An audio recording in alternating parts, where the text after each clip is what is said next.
Welcome to 2819. I'm Sandra Dimas. And I'm Brian Rombacher. And welcome back. Happy New Year. I hope that your resolutions are off to a good start. And also that one of them was to watch this show every week. That's right. I'm hoping for that too. And I just wanted to know that our new year is starting off great with the topics that we have today.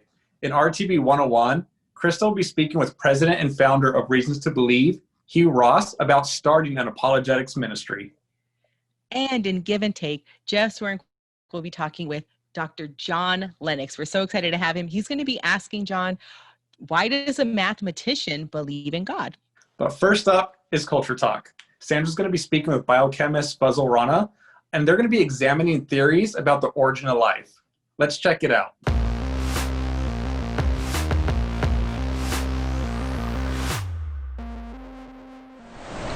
Welcome to Culture Talk, where we talk about culturally relevant topics that you can use to start conversations about the Christian faith. And I'm joined today with Fazale Rana, biochemist and co-author of Origins of Life, Biblical and Evolutionary Models Face Off. And we're here to talk about a brand new resource from Reasons to Believe called Conversation Cards, Origins of Life. Thank you for joining us, Fuzz. Sandra, thanks for having me. You know, I'm excited about these new cards because they're not only convenient and small and therefore kind of easy to share with others, but they're also like a flashcard for anyone who needs a quick reminder of a certain topic. And in this case, it's the origins of life. So when we talk about the origins of life and how life originated on Earth, we have lots of questions. And I love that you've broken them down into succinct answers. I think even for parents who are at home with their children, they can kind of have a quick glance of how life originated on Earth. So let's start to unpack this topic. When we think about what origins of life researchers expect to see as far as life, what do they expect to see as far as like how life first appeared and what the original life forms were like? Well, you know, if you're looking at the origin of life from an evolutionary perspective, and by the origin of life, we mean specifically the idea that chemicals on the early Earth over time would self-organize into the very first cells. You'd expect, first of all, there to be evidence in the oldest rocks on Earth for a primordial or a prebiotic soup, but then also you'd expect that it would be a protracted period of time before life would originate, hundreds of millions of years, maybe up to 1 billion years, and that the very first life forms would be rather simple cells. And so from an evolutionary perspective, you're expecting long periods of time for this process to transpire. So then let's look at what we actually see and what the data shows. And you write about something called stromatolites that are in Western Australia. Let us know what that is. Yeah, well, one of the most important pieces of evidence for when life appeared on Earth and what the very first life forms were like, it comes from the geochemical and the fossil record. And one of the oldest rock formations on Earth is found in Western Australia. It's about 3.5 billion years in age. And in these formations are these macroscopic structures that are called stromatolites, which actually are produced by the activity of microorganisms. And in fact, to produce stromatolites requires really a complex microbial ecology. And so this indicates that at 3.5 billion years, we had complex microbial ecologies present on the early Earth. But what it also means is that in rock formations that are even older at 3.8 billion years, that also show signatures for life, that those signatures for life probably are what original life researchers would describe as being bio-authentic, that these geochemical signatures are probably reflecting the activity of microorganisms. So not only does it mean life is present 3.5 billion years ago on Earth, but life probably originates closer to 3.8 billion years. So if life originated, we'll say 3.5 for sure, then possibly even 3.8.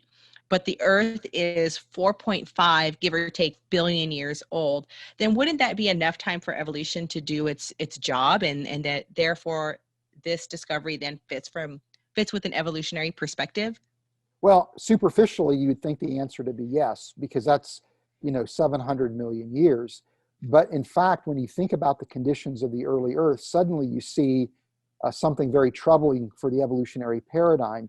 Because even though the Earth forms at 4.5 billion years ago, arguably it's not until about 3.8 billion years ago that life could have even existed on Earth.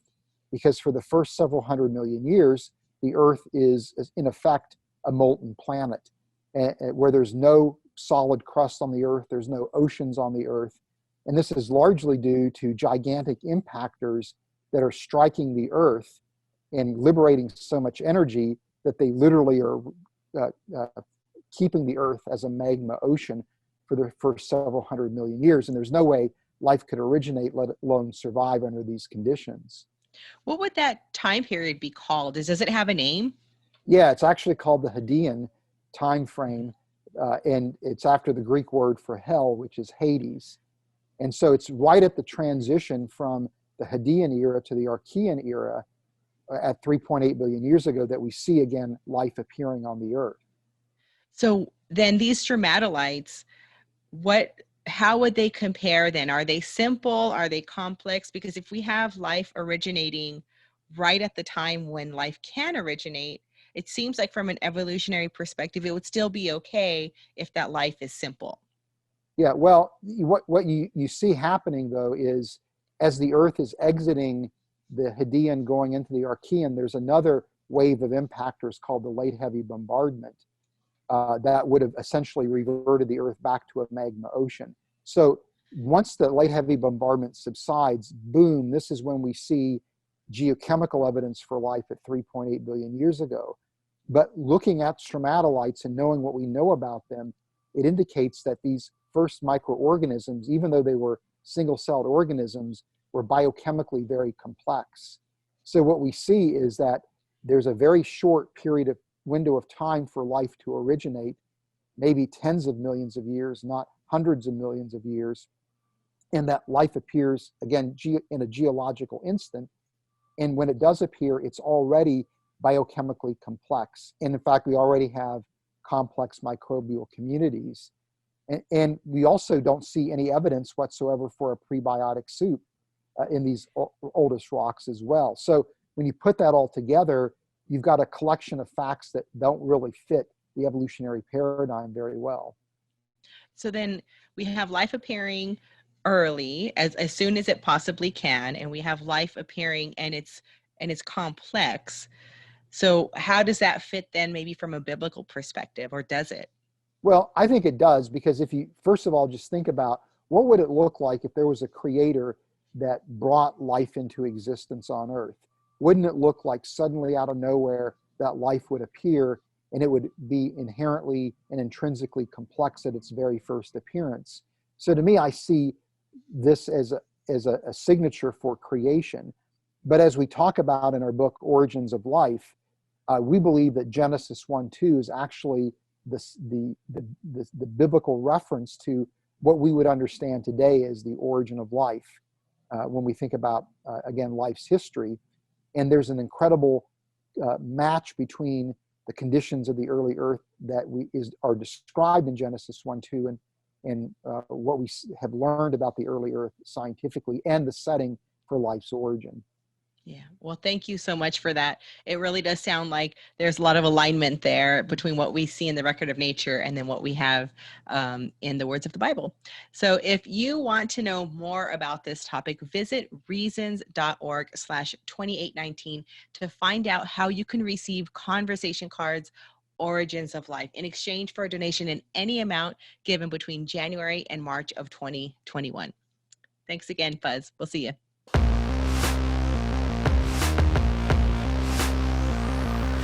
Now it's time for RTB 101, where we discuss practical questions to equip you to share your faith more effectively. And here to help me talk about a very practical question is astrophysicist Dr. Hugh Ross. Welcome, Hugh.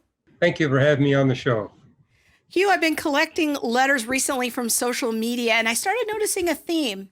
And since it's the new year and it's a good time, many people want to try something new, I thought maybe we could start a conversation about how to start an apologetics ministry. This first question is from Angelica. She asks, my church doesn't have an apologetics ministry. What would be some of the essentials of such a ministry? Do you have any advice?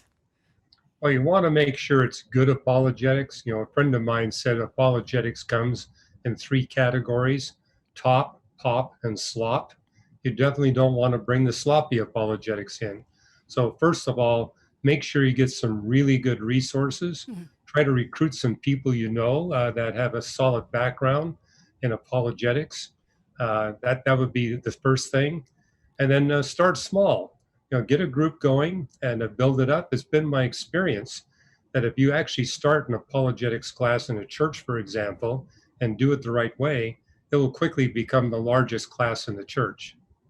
So I'm imagining that part of recruiting good people is actually recruiting people that have experience doing apologetics. It's not just all from books. They've actually actively been sharing their faith, would you say?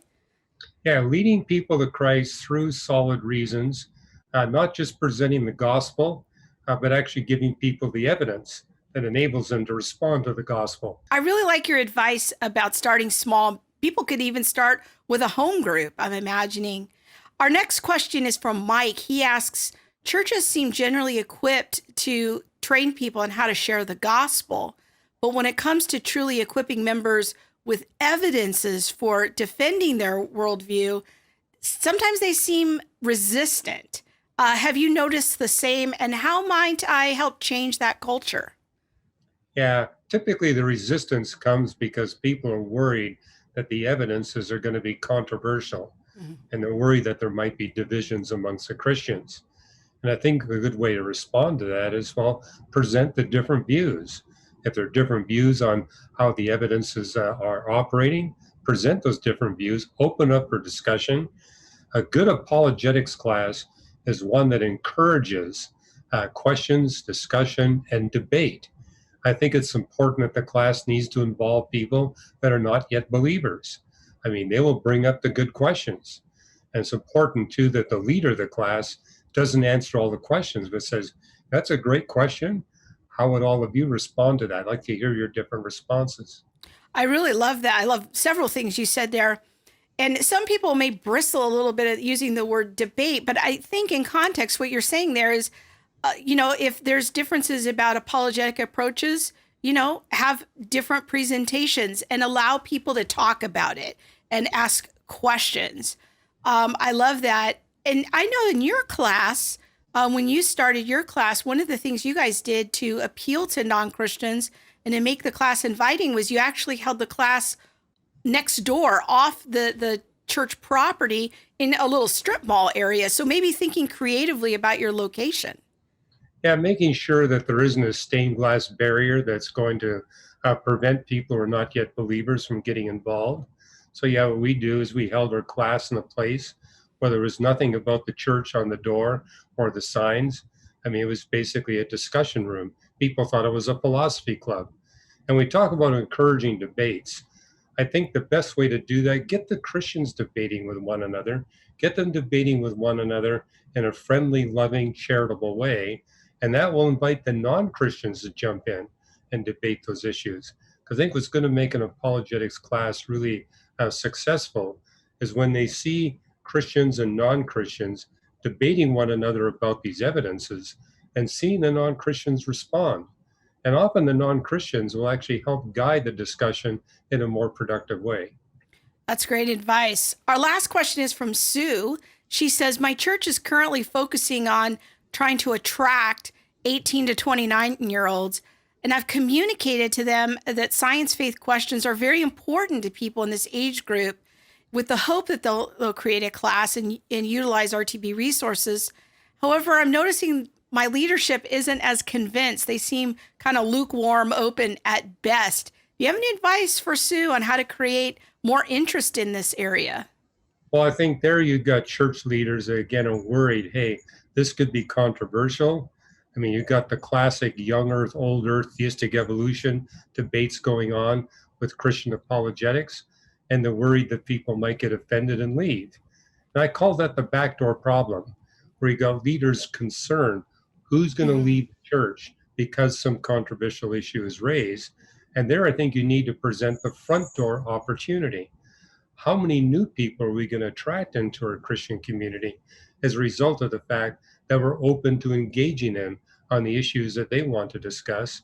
And we're actually willing to debate and dialogue in a friendly, charitable way. I mean, if you see people coming, then they're going to say, well, you know, we got a couple of people leaving out the back door, but we got 10 times as many coming through the front door. And that, of course, typically gets Christian leaders very excited. That's really good. One thing I've noticed in working with that age range too is to kind of allow them to shape the topics.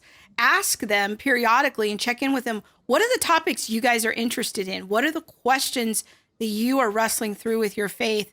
Make a big list of them and then kind of shape the content around those topics. It helps them feel like they're taking ownership of the content I development. think it's especially crucial that age group don't teach too long. Mm. I mean, typically when I'm dealing with an age group and I got them for, say, a couple of hours, my teaching time will be 10 minutes or less.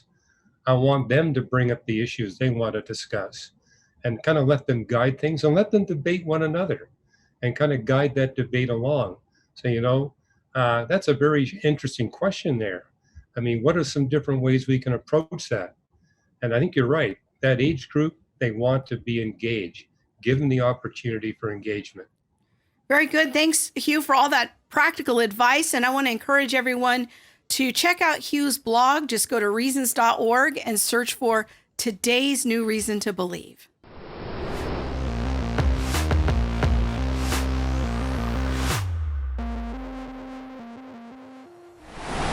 Jeff Zwerink here. Welcome to Give and Take, the segment of our show where we explore important scientific ideas to help you be more convinced of the truth of Christianity. Today, I'm joined by Professor Emeritus of Mathematics from Oxford, Dr. John Lennox, and we're going to be discussing why a powerful, bright mathematician is a Christian. John, it's good to have you here today. Thank you very much. So I just want to ask you, what do you think is the strongest evidence for the truth of Christianity? I mean, I know you've been engaged in lots of debates with Richard Dawkins and Christopher Hitchens, kind of high-end skeptic atheists. What have you found is the strongest evidence that convinces you Christianity is true? And how have people received that evidence when you presented it to them? I think the evidence for Christianity is cumulative. But as you look historically at what the message of the early Christians was, it was very clear. It was that something extraordinary had happened in the life, death, resurrection of Jesus Christ that evidenced that he was the Son of God. And what the early Christians preached and what has transformed millions of lives since is that the evidence that Jesus was who he claimed to be, God incarnate, in the resurrection from the dead, that God raised him from the dead. And it seems to me that if that's what the early apostles preached, that's what I preached. Now, of course, it collides head on with the anti-supernaturalistic views of much of the contemporary academy. But those views were on display in the first century. So what's new? So for me, I always would like to get to the point where we're considering the claims of Christ and the evidence that substantiates those claims, not simply the resurrection. John's gospel claims to be a book of signs. That's a very interesting concept to me. Pointers that point beyond what we call the miracles of Jesus to who he really was. And they culminate in his resurrection from the dead. And of course, its implications. Because, well, let's put it this way. The evidence for me divides into two kinds of evidence. What we might roughly call objective evidence, like the resurrection as a historical fact. But then there is the subjective evidence, the existential evidence that Christ makes certain claims that if people believe that he was raised from the dead by God and they repent of the mess they've made of their own lives and possibly those of others and trust him as Savior and Lord, then they will experience certain things. They'll experience forgiveness, peace with God, a new life, a new power to live. Now, very often, you know, Jeff, people say to me, you're a scientist. How could you believe that stuff? It's not testable. But this is exactly the stuff that is testable, because people can, if they do what Christ said, if they follow him, they will find those things happen in their lives. And of course, I've seen it so many times among students and colleagues and all this sort of thing, that in the end, you put 2 and 2 together and it makes 4. So those are the guts, so to speak, of the evidences for me. Well, it's very fascinating, because often as an apologist, and I find myself falling into this, that I tend to want to lead with the science. And if I get what you're saying, really for the truth of Christianity, it's anchored in who was Jesus and what did he do, and does the Bible accurately describe that? And if that's true, that's going to lead you into discussing history and science and philosophy and other things. But ultimately, it's centered on the foundation of Christ and what did he do? That's absolutely right. But I think you're making an important point there, that central claim, then people will start to ask all the surrounding questions. Well, how do we really know that Jesus lived? And then we have to take them to ancient history and so on, so that the evidence that counts for one person may not necessarily move another person. It depends on the questions they're answering. And that's why I'm delighted to do something for reasons to believe, because that's exactly the business that you're in, showing that whatever aspect you come from and perspective you take, there are real reasons, from the historical, the scientific, the rational, the philosophical, up to the experiential, that all converge on the truth claims of Christ. It almost really looks like what we're doing, or what we ought to be doing as Christians, is saying, hey, this is who God is, and this is who the Bible says Christ is, and this is what's true. And then as we do that, we're going to get into talking about, well, how do you deal with the science, or how do you deal about this? That those become we've kind of set the stage for the conversation is focused on Christ. And now we're dealing with objections or misunderstandings, and we can figure out how to articulate that well, instead of almost having to prove that God exists from science and then getting to Christianity. I think that's right. It depends very much on who you're talking to. But if people can perceive the confidence that you've got, that God does exist, and it exudes through everything else you say, they could come to that question at the right time. But what I try to present is some kind of a big picture. People are looking today for a narrative, a big picture into which they can fit their own lives and find meaning. The search for meaning is very high on the agenda, particularly of young people. And if we can address that and show them that Christianity actually is the best answer on offer for the issue of meaning, we've gone a long way to getting under their skin to get them to think about it. So in your movie, you've got this movie Against the Tide that has just come out. What sorts of evidence do you present in there? Can you kind of give us a brief 1 or 2 minute picture of what the movie describes in terms of why you think Christianity is true? Well, the movie starts with the God and science question, and I talk about the nature of science that very much favors the theistic worldview, but then I talk about evidences from science itself, and the fact that there was a beginning, as Genesis has said thousands of years before modern science said it, the fine-tuning of the constants of nature, which demand an explanation, the rational intelligibility of the universe, the fact that we can do mathematics, which amazed Einstein and Wigner, but many people don't realize that something there needs to be explained. But then we move to the specifically Christian claims, and we go to Israel to discuss in situ the evidence for the historicity of Jesus, the reliability of the New Testament documents, the evidence for his miracles, and particularly the resurrection, and for the experiences that Christians have had subsequently. Now, of course, it's a short film, And there are many bits and pieces of it that I'd like to have added to, which is why I've written a book to accompany it, to expand on many of the questions that people will ask when they watch particular parts of it.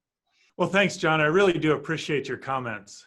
I really want to challenge you to go out and go to againstthetide.movie, watch the movie, get the book, read and learn what this movie and Dr. Lennox have to say, because it helps you see the importance of not only understanding the evidence and how to use that to point to the truth of Christianity, but also helps you frame the narrative in a way that the person you're talking to wants Christianity to be true, so that they see the evidence and how it really does point to God. Great tools to equip you to be able to share the gospel with those God brings across your path. Well, again, Happy New Year, and we hope you enjoyed our first episode of 2021. And we also hope this episode helped equip you to share your faith with confidence and compassion. And I'm still getting used to saying 2021. That's wild. But goodbye, 2020. I hope that you will subscribe to the show. You'll make that your resolution. And also that you'll follow us on Facebook, Twitter, and Instagram. We are at 2819 Show. We'd love to hear your resolution.